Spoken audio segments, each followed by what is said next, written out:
Hello, welcome to the Late Night Mom Show. My name's Lynn, I'm your host, and I have missed you so much. I miss hanging out with you. It's only been 2 weeks, but I miss you anyway, and I hope you missed me too. Do you have your wine? Because here's my new bottle, and if you're watching my show, then either your kids should be asleep or you got to put on some headphones because we got some adult content. But cheers, let's take a drink to everything that's happening right now. I know it's been intense, but it's also been eye-opening, heart-opening, and powerful. And I am grateful to be alive to witness this revolution. Thank you for taking some time out to hang out with me. I don't have any jokes for you this week because I wanted to go straight into the show. So have fun. Okay, so here's the thing. Black Lives Matter. They do. Black people are awesome. And I don't understand anybody who doesn't think Black Lives Matter. Like, what are you telling yourself in your brain to justify the fact that you don't think there should be equality in this world? That doesn't make sense to me. I stand for equality. I stand for you living in your light. I stand for looking within myself and checking myself and taking responsibility for my own actions, my own decisions, my own mentality. And I teach my son every single day about equality. So as a tribute to the Black Lives Matter movement, I've invited a couple of my friends to share their thoughts with you. Enjoy. Black Lives Matter. Black Lives Matter, something that should be self-explanatory, but in this country it isn't. For some reason, those lives matter less than other lives. Something the All Lives Matter crew should understand. They should realize in order for all lives matter to even be a thing, black lives have to matter to you. Why is there even a counter to Black Lives Matter? How did All Lives Matter even become a thing? To counter Black Lives Matter? Doesn't that seem anti-black? So let's call it what it is. But Black Lives Matter. Black Lives Matter. A lot of things in this country wouldn't be if it wasn't for Black lives. So I say to those that support Black Lives Matter, anybody or any company or anything that doesn't support Black Lives Matter, we don't need to support them. Keep fighting. Black Lives Matter. I think the Black Lives Matter movement in America is so inspiring at this point. There is so much work that still needs to be done in the ways of systemic racism in this country. And Black men, Black women, Black trans people, Black non-binary, Black queer people in this country, it's an all Black Lives Matter that is so important. I want to make that very clear. I feel a lot of times the trans community is overlooked in the Black community, and that's very important because Black trans women are being murdered at staggering rates as well. I think that's very important. So I think the Pride and the Black Lives Matter movement come together in a very dramatic way that a lot of people don't know about. Marsha P. Johnson and Sylvia Rivera were trans people of color and started the Pride movement with rioting and protesting against police brutality at Stonewall Inn in New York. So Pride and the Black Lives Matter movement are very closely tied. Marsha P. Johnson was an out Black, proud trans woman in New York in the 60s, super ahead of her time. And it's amazing how those things are very, very tied. So when gay men, I've seen it on Twitter, say they don't support the Black Lives Matter movement, well, you're an idiot because you're not supporting Pride as well. I think it is so important how important these two issues are tied together. This is such an amazing time in our countries, and if you're silent during these times, you're on the wrong side of history, honey. You better jump to our side. It's time to speak up. It's time to be an ally. It's not effing hard, so just do it. This is such an amazing time in our country to make change. Out of suffering comes an amazing movement, and I am so shaken to tears. I am so amazingly moved by this BLM movement in this country, but I also am not putting my guilt onto other people. I think it's so important that white allies do not put their white guilt and their, oh, I didn't know racism was happening. Are you living under a rock, Karen? So I think it's really important that we don't transfer that onto our Black brothers and sisters and trans people in this country. I think it is so important that we don't transfer that guilt onto the people around us. I think that BLM is such an amazing new movement, and we all have to get on board, and that's all there is to it.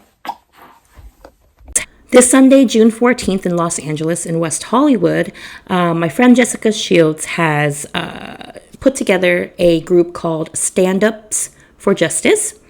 That's stand-up comedians standing up for justice. She's organized stand-up comedians to come together and do the All Black Lives Matter parade on June 14th.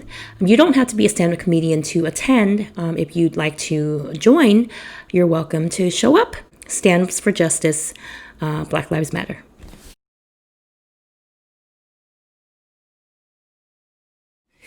I met my son's dad on OkCupid. He's Indian. So my son's half Indian, half Cambodian. I'm Cambodian. We had a 2-night stand. I don't speak to him anymore, and I prefer it that way. So I met this comedian on Instagram. Her name is Zarna. She's a hilarious, funny Indian mom. So I asked her to do a clip for me, giving me Indian mom advice.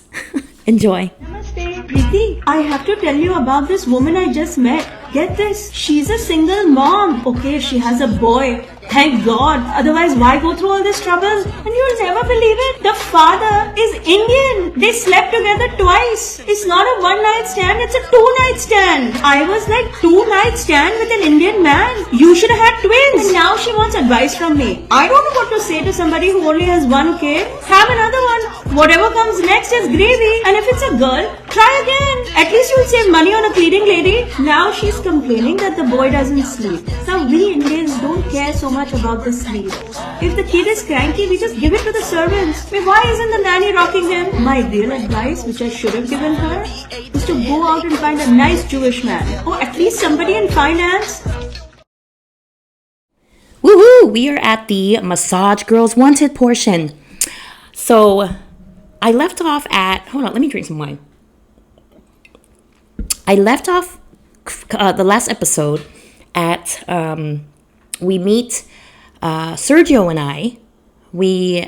He hired, quote unquote, 2 more massage girls who were really cute young Latinas. And then one of them was doing a in-call massage while Sergio and I were in the car. And then she calls and says that her client did not pay. So Sergio and I get in the car. Sergio's driving like 100 miles per hour on local streets. And then he blocks in the client from being able to exit the hotel parking lot. I'm freaking out, right? Sergio jumps out of the car, and I know the client was a young Asian man wearing a white t-shirt. I remember this clearly because I was freaked out. Sergio's like yelling, right? And he's like, "Where's my fucking money? Where's my fucking money?" Right? And then and the client was looking like he was scared for his life, but somehow he was able to maneuver himself, drive over the sidewalk, and flew away in his car before Sergio can kill him. So I was like, wait a minute, I did not sign up for this. Like, I just wanted a peaceful adult entertainment industry business. What is this drama? There was no drama before this Marina person came in to our lives. So we go into the room and she's like, yeah, they didn't pay. And in my head, I'm thinking, weren't you supposed to have the client pay you before you do the massage? And then the more I'm looking, and then she said, oh, I'm just so glad Sergio's here to protect me.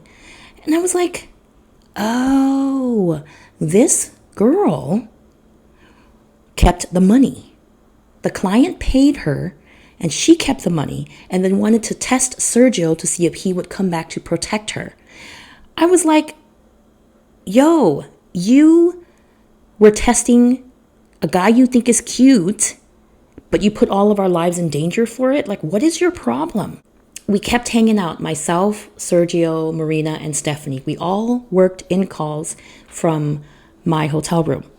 Sergio and I took care of them. They didn't have to pay for anything. They didn't have to post any ads. Sergio and I paid for their food, everything. Time passed. Sergio and I start getting into major fights. Bad fights. Screaming match fights. Like one day we were in the car driving. He's driving. I'm in the passenger seat and Stephanie's in the back seat. Sergio and I start going on a screaming match. And I said, let me out of here. Stop the car. Let me get out of the car. Like a crazy person, on the freeway. Like, let me get out of the car. So he stops the car and I'm like, I'm not going home with you tonight. I call one of my best friends. Her name is Sharon. She was one of the only people who knew that I was doing massages. She knew about Sergio. So I call her crying and I'm like, I have nowhere to stay. Sergio and I are breaking up, dramatic, right? Sharon is the complete opposite of me. She's a good person. So she was like, do you want me to pick you up? Where are you going to stay? Etc. Then Sergio's like, no, I'm sorry. Just come stay with me. I didn't mean to do that. I don't want to fight. What do?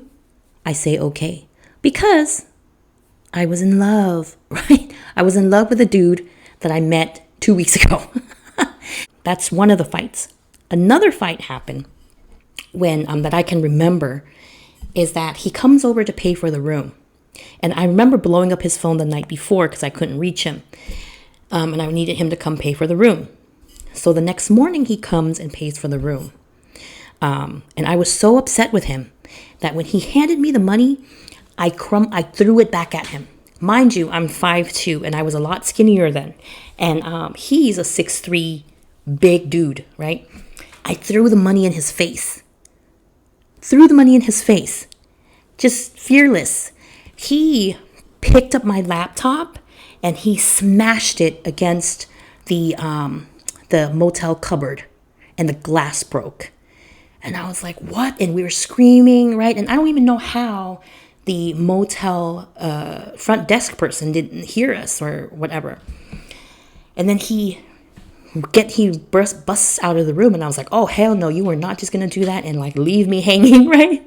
So he busts out and I follow him and he tries to like back out his car.